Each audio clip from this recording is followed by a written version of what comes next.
Assalamualaikum warahmatullahi wabarakatuh.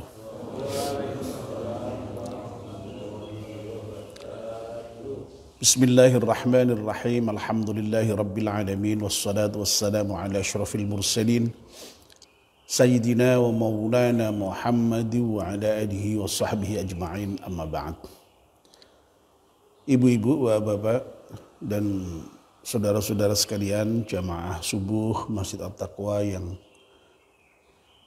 dimuliakan Allah, dirahmati Allah.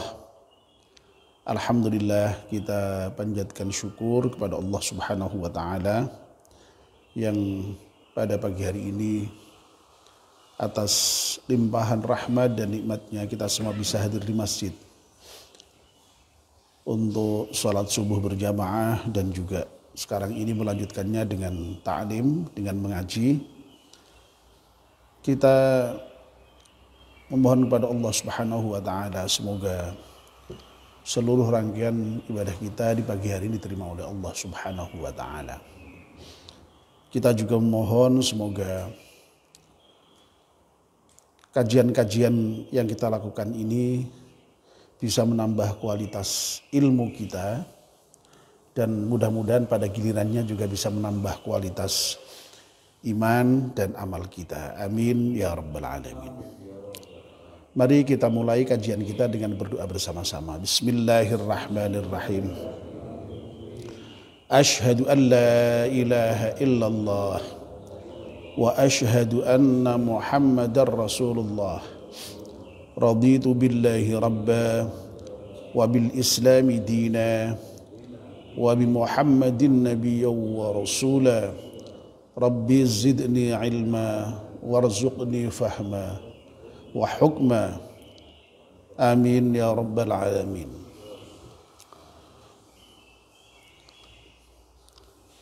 Dan mohon bacaan Al-Fatihah sekali untuk pengarang kitab Nasihatul Ibad, ala hadiniyah Al-Fatihah.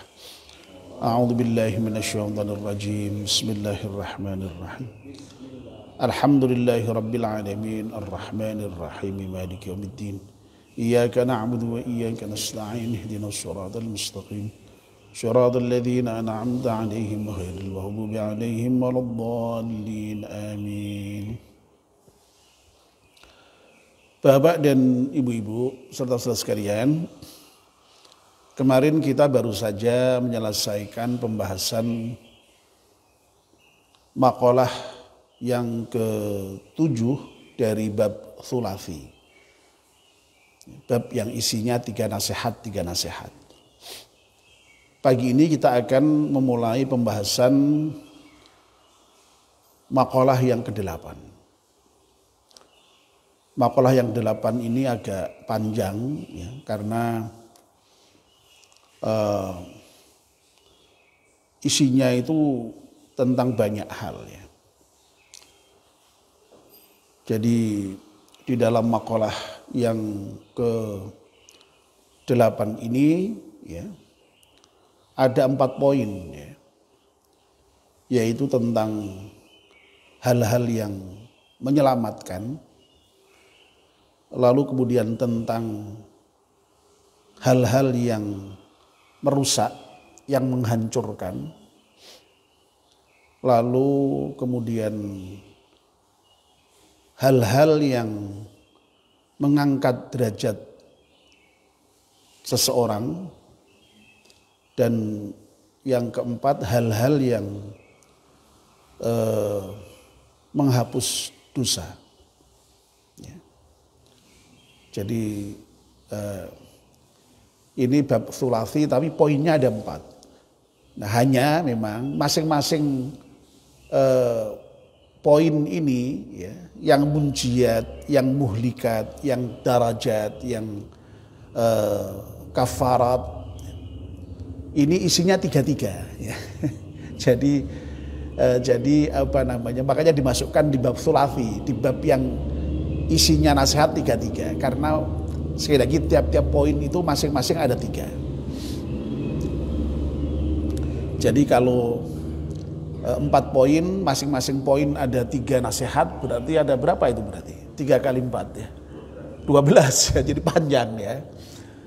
Tapi nanti kita lebih banyak sekedar membaca saja ya, karena ini panjang ya, sudah banyak penjelasannya. Saya hanya menambahkan penjelasan sedikit-sedikit saja ya.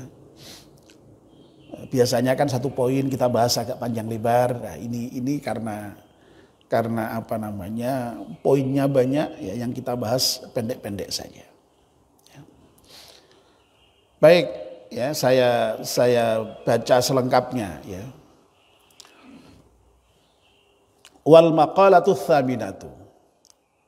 Maqalah yang ke-8. An Abi Hurairah radhiyallahu anhu. Maqalah yang ke-8 ini dari Abi Hurairah radhiyallahu anhu, salah seorang sahabat Rasulullah yang sangat dekat, makanya banyak meriwayatkan hadis dari Rasulullah. Ya. Kita kan sering ya membaca hadis itu an Abi Hurairah, itu berarti hadis-hadis yang kita baca itu ya berasal dari Abu Hurairah. Jadi yang mendengar itu Abu Hurairah, lalu Abu Hurairah menyampaikan. Qala, masih ada terusannya ya. Wasmuhu Abdurrahman bin Sahrin. Jadi Abu Hurairah itu sebenarnya nama panggilan ya. Abu Hurairah itu bapaknya Hurairah ya. Nah, sebenarnya nama aslinya itu Abdurrahman bin Sahr ya.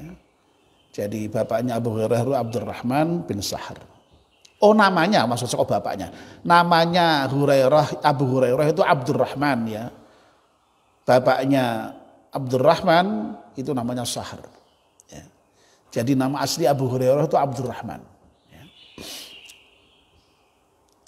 Annahu, sesungguhnya Abu Hurairah qala, bersabda atau berkata.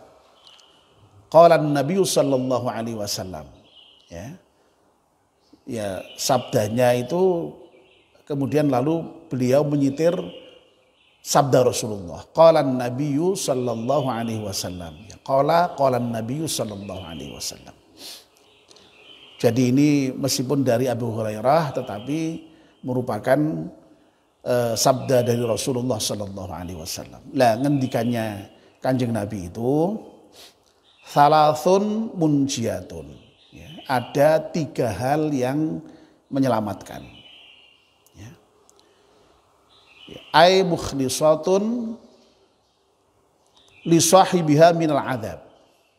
Yang dimaksud dengan yang menyelamatkan itu maksudnya adalah yang menyelamatkan dari orang-orang ya yang yang mengerjakan yang 3 tadi itu ya, itu dari azab ya. Jadi ada, berarti kalau jelaskan ya, berarti ada 3 hal yang menyelamatkan seseorang dari azab ya. Wa thalathun muhlikatun, dan ada 3 hal yang merusak. Nah, yang dimaksud dengan merusak di sini oleh Imam Nawawi beri syarah ay muqi'atun li fa'iliha. Yang dimaksud dengan muhlikat itu adalah yang menjatuhkan orang yang melaksanakan perbuatan-perbuatan tertentu itu fil halaki, di dalam kerusakan, di dalam kehancuran. Ya. Jadi ada 3 hal yang menyebabkan seseorang menjadi rusak. Ya. Wa thalathun darajatun, dan ada 3 hal yang mengangkat derajat, ya, yang menjadikan derajat seseorang naik. Ya.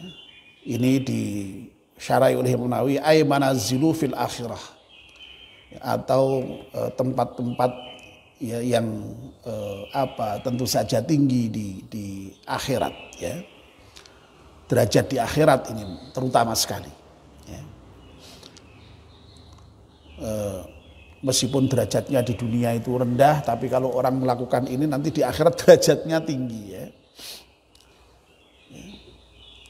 Sebab kadang-kadang derajat di dunia itu kan sok diukur dengan pangkat, ya, jabatan, ya, kekayaan, ya, itu. Nah, ini lebih konteksnya derajat di akhirat. Meskipun toh di dunia itu kelihatannya ya patek tinggi-tinggi derajatnya, tapi di akhirat nanti akan tinggi derajatnya. Wa thalathun kafaratun, dan ada 3 hal yang bisa menghapus. Maksudnya apa ya? Lidzunubi amaliha, ya. Menghapus dosa-dosa orang yang menjalankan dosa-dosa. Ya. Jadi sekali lagi ya, ada 4 kan ya. Ada munjiat, ada muhlikat, ada darajat, ada kafarat, 4. Lah masing-masing munjiat, muhlikat, darajat, dan kafarat ini ada 3. Ya. Nah pagi ini kita akan fokus kepada 3 hal yang menyelamatkan saja. Yang pertama ya, thalathun munjiat. 3 hal yang akan menyelamatkan seseorang dari azab, dari siksa. Nah lalu kemudian dalam kitab ini dijelaskan ya, amal munjiatu, adapun hal-hal yang menyelamatkan yang 3 tadi itu ya. Yang pertama fa khasyatullahi ta'ala, ya, yakni takut kepada Allah. Ya. Fis sirri wal alaniyah, takutnya kepada Allah itu dalam keadaan sir, rahasia, dalam keadaan sendiri, maupun dalam keadaan terang-terangan, dalam keadaan ketika banyak orang.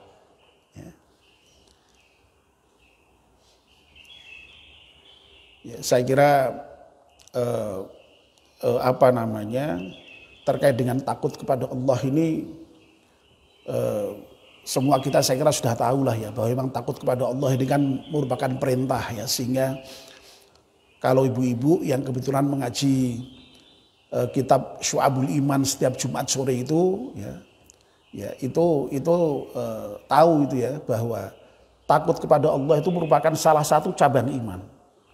Ya, jadi kalau seseorang itu mau imannya sempurna ya, diantaranya harus ada itu poin bahwa seseorang itu harus takut kepada Allah Subhanahu wa ta'ala.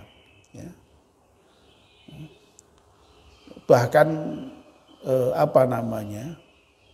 seorang yang beriman itu takutnya kepada Allah itu sangat takut, ya, sangat takut.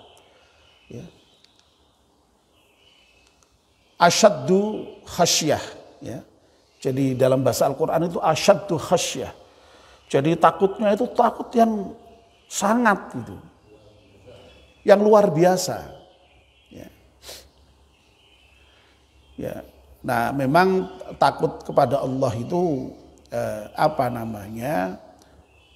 ya tidak seperti takut kepada orang begitu ya, nuansanya lain ya. Jadi kalau orang itu takut kepada manusia itu takut beneran, tapi takut kepada Allah itu sebenarnya campur aduk itu ya. Ya di sisi tertentu ada rasa takut, tapi di sisi lain ada rasa cinta. Itu yang luar biasa terkait dengan Allah itu begitu ya. Ya. Jadi takut kok cinta sekaligus. itu kepada Allah begitu, tapi kalau kepada manusia kan enggak. Kalau takut ya takut beneran itu ya. Ya. Mau ketemu aja enggak mau itu ya. Ketemu aja menghindar itu kalau takut kepada manusia itu ya. Ya. Tapi kalau cinta kepada manusia ya, wah, ya senangnya bukan main dan nempel terus begitu kan ya. Ya, tidak ada rasa takut sama sekali, cinta kok kalau kepada manusia. Nah, kepada Allah ini selalu campur aduk seperti itu. Nah itu memang ya terkait dengan memang sifat Allah yang apa namanya itu memuat ya dua hal itu ya, ada maha jamalnya Allah dan maha jamalnya Allah dan maha ini qahar ya, maha jalal ya, jalalnya Allah, maha agungnya Allah itu. Ya. Sehingga ya mengundang cinta sekaligus juga menimbulkan ketakutan. Ya. Ya. Ya. Kalau terkait dengan rahmat ya pastilah kita lalu kemudian menimbulkan harapan-harapan. Ya. Tapi kalau terkait dengan ancaman-ancaman Allah ya pastilah memunculkan sifat takut. Ya. Karena memang tidak ada manusia itu yang bisa aman dari azab Allah, itu tidak ada. Makanya ya harus tadi itu ada rasa takut tadi itu. Ya. Makanya biasanya orang yang beriman itu ya ada rasa khauf, takut, tapi ada rasa roja, berharap. Ya, begitu. Ada rasa cinta kepada Allah. Ya. Nah, sekali lagi ya, sifat takut kepada Allah itu akan mengantarkan seseorang selamat. Ya, selamat dari azab. Ya karena apa? Kalau orang itu sudah takut kepada Allah, dia tidak berani itu kemudian macam-macam itu di dunia itu, ya. Tidak berani macam-macam itu. Ya, jadi agama itu kan begitu selalu ya, selalu ada sisi yang ya kesannya menakutkan, tapi ada sisi yang kesannya itu memudahkan. Nah kalau kemarin kita baru saja itu kan ya berbicara mengenai sisi yang menunjukkan agama itu mudah, agama itu membahagiakan, agama itu membuat orang menjadi nikmat di dunia ini. Ya, ya kemarin kan kita baru saja berbicara mengenai orang yang berakal itu tolabul ladzatin bihalalin ya, mencari yang nikmat, yang lazat dengan cara yang halal. Nah, itu sisi lain dari agama yang memang menjadikan kita menjadi tadi itu beragama itu mudah, beragama itu membahagiakan, beragama itu menyenangkan, begitu. Tapi memang jangan lupa ya di sisi lain juga memang membuat kita takut itu kepada Allah itu. Ya, kalau orang begini siksanya begini, orang begini siksanya begini. Coba bayangkan misalnya ada cerita misalnya Nabi itu pernah lewat kuburan berhenti mendengar tangisan orang-orang di kubur gara-gara apa? Hanya gara-gara persoalan kencingnya nggak beres. Ketika membersihkan tentu saja, bukan kencingnya ya, ya pasca kencing kan ya. Ya, coba ada juga cerita misalnya yang orang habis diundang pengajian di tetangganya lalu pulang siliden hanya gara-gara mengambil gedek saudaranya itu untuk cukil selilitannya aja itu jadi masalah di akhirat. Ya. Lah ini kan menjadikan kita khawatir sekali kan, takut sekali tuh. Wah kayak gitu aja jadi masalah, apalagi pun lalu hati-hati ya, dijaga. Nah catatannya itu tidak hanya ketika sepi ya, ketika tidak ada orang. Kok kebalik ya, catatannya itu takut itu fisri wal alan, ketika sepi, ketika sendirian maupun ketika rame, ketika bersama-sama orang. Lah pada umumnya orang itu kan pada umumnya itu kan biasanya menjaga begitu tuh kan kalau pas ada orang lain. Kalau sendirian seringkali kemudian lalu berani ya berani melanggar itu ya. Yang paling gampang tuh ya saya sendiri yang ngalami ya, misalnya kalau ada lampu merah kok ya banyak orang, ada polisi, pasti nggak berani lah kita rabas itu.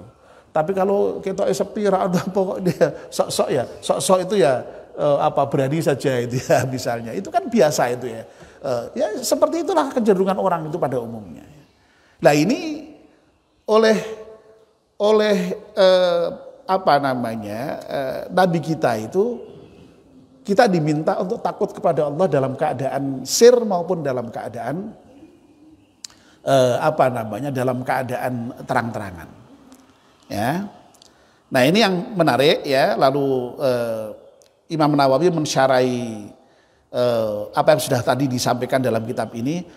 Quddimas sirru. Ya.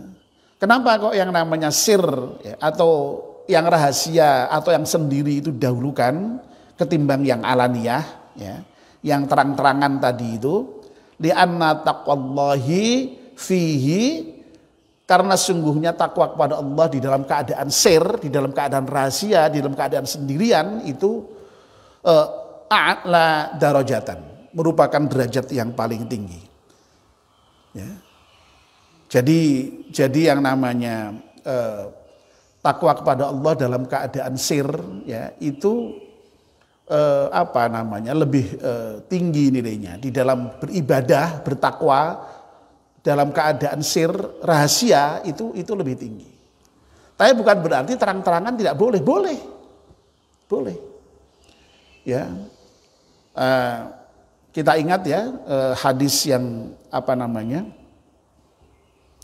yang menjelaskan tentang 7 golongan yang akan mendapatkan naungan di hari akhirat besok itu kan, diantaranya itu warajulun tasaddaqa bisadaqatin fa'akhfaha hatta la ta'lama yaminuhu ma tunfiqu shimaluh. Ya. Jadi seorang yang bersedekah yang ketika tangan kanannya bersedekah, tangan kirinya tidak tahu itu. Ya. Itu berarti sedekah sir, dirahasiakan. Ya. Wah itu yang lebih tinggi derajatnya. Tapi sedekah dengan alaniyah, dengan terang-terangan pun tidak apa-apa, boleh. Selama bisa menjaga dari sifat riya, dari sifat ujub, dari sifat takabur. Itu ikhlas. Ya. Apa bisa orang terang-terangan ikhlas? Bisa saja. Ya. Ya. Jadi tidak masalah. Hanya memang yang lebih tinggi derajatnya itu yang sir tadi itu. Supaya betul-betul terjaga. Tapi sir itu pun juga jangan lalu kemudian merasa aman. Bisa jadi orang itu malah sedekah sir, malah kemudian ujub. Wah, nak kaya itu sedekah di umum ke. Wah, nak aku tak rahasia ke. Wah, misal ngono kan malah jadi ujub gitu. Rupangsane wis share apik itu malah jadi tambah ora bener ya. Jadi ya biasa-biasa saja. Ya. Jadi belum tentu share itu juga kemudian pasti baik, belum tentu. Dan memang ada ibadah itu yang tidak bisa share. Lah seperti jamaah begini apa bisa share? Lah kok wah kayak gini masjid ben ketok wong ring masjid jamaah. Itu enggak boleh, enggak begitu. Ya. Lah kalau sholat jamaah di masjid ora ketok wong iki piye? Apa wong kita ini makhluk bukan makhluk halus kok. Kita ini makhluk kasar kok, ya. Lah engko Pak Jazuli ning masjid wong ora weruh no ya. Duwe haji-haji apa kan ya malah repot malah ya sudah jamaah ya. Ya alaniyah terang-terangan, enggak perlu sir. Enggak perlu rahasia ya. Pergi haji juga terang-terangan, enggak perlu sir. Ya, masa pergi haji kok kemudian lalu orang enggak tahu kan enggak mungkin. Wong berangkatnya aja ya di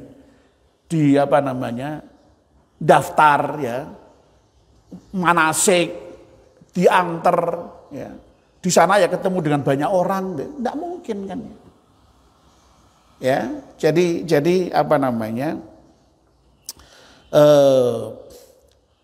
sekali lagi ini yang poin bahwa takwa kepada Allah itu Boleh sir, boleh alaniyah. Ya. Jadi sir boleh, alaniyah boleh. Ya, ya mari tergantung kondisi kita lah ya. Jadi dibiasakan kalau bisa sir bagus, kalau harus alaniyah ya enggak masalah ya, enggak masalah. Ya. Dan terkait dengan bagaimana kita ini tadi itu ya, ibadah itu baik dalam keadaan sir maupun dalam keadaan aliyah, tidak ada bedanya itu ya. Ada orang itu ibadah, tidak ada orang ya ibadah. Itu ibadah puasa itu loh. Ibadah puasa itu kan sebenarnya melatih kita punya sifat yang seperti itu. Ya. Ibadah puasa itu kan sebenarnya kan merupakan ibadah yang sangat individual ya, yang sangat individual. Ya.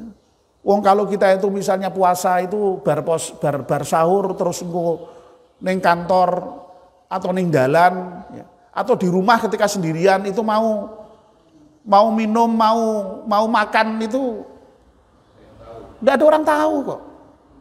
Tapi kenapa kok kita itu apa namanya tidak melakukan itu? Karena kita merasa diawasi oleh Allah.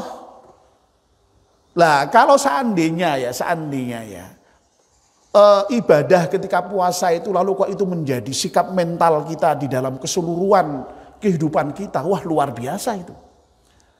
Itulah sebabnya kenapa kok puasa itu dipandang sebagai media berlatih untuk menjadi orang takwa itu ya seperti itu memang.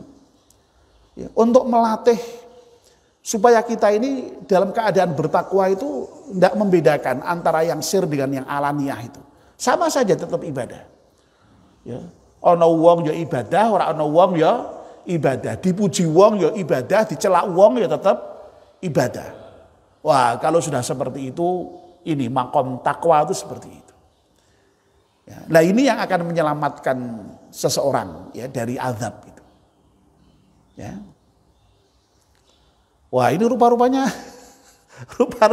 yang saya rencanakan tadi munjiat 3 itu selesai, tapi ini ternyata baru munjiat 1 poin aja belum tuntas ini ya. Inilah kalau orang sudah terlanjur ngomong tuh kok ya tidak mudah ya untuk berhenti itu ya. Jadi apa namanya? Nah ini sementara pagi ini ada senam RW ya. Saya sudah dipleroi Bu Eli dari sana itu. Ya sudah bolak-balik kepalanya muncul gini. Ini saya tahu maksudnya itu. Ini harus selesai ya karena mau senam itu ya. Jadi nuwun sewu ini berarti untuk pagi ini hanya baru poin munjiat yang menyelamatkan ya dari 4 poin. Padahal masing-masing kan 3 ya. Dan ini baru satu poin ya. Jadi dari 12 poin itu baru 1 yang kita bicarakan. Tapi tidak masalah wong di forum-forum kita sendiri ya. Jadi tidak masalah. Ngaji kita itu mengalir saja, tidak usah dibatas-batasi harus apa namanya cepat, harus begini, harus begitu. Ya mengalir saja lah ya. Kalau memang butuh penjelasan panjang ya panjang, kalau pendek ya tergantung dari konteksnya dan tergantung dari moodnya yang ngomong lah ya. Kalau ngomongnya itu kok masih kepingin ngomong ya ada yang perlu disampaikan ya. Jadi mohon maaf ya, jadi untuk sementara ngaji pagi ini yang tadi saya rencanakan poin pertama tentang munjiat, hal-hal yang menyelamatkan itu bisa selesai, yang ada 3 nasihat itu ada 3 hal itu ternyata baru selesai 1 ya. Jadi poin yang pertama dari hal yang menyelamatkan adalah takut kepada Allah ya, dalam keadaan terang-terangan, dalam keadaan ketika di hadapan banyak orang ya. Nah mudah-mudahan ya kita ini termasuk orang yang oleh Allah diberi sifat khasyatillah ini, diberi sifat takut kepada Allah ini dalam keadaan apapun ya. Sehingga tadi itu ya mudah-mudahan dengan begitu ya tadi itu kita layak disebut sebagai orang yang bertakwa itu. Dan itu dilatih, sekali lagi dilatih terus setiap tahun oleh Allah. Dilatih setiap tahun oleh Allah ya. Ya mestinya ya setiap saat meningkat ya.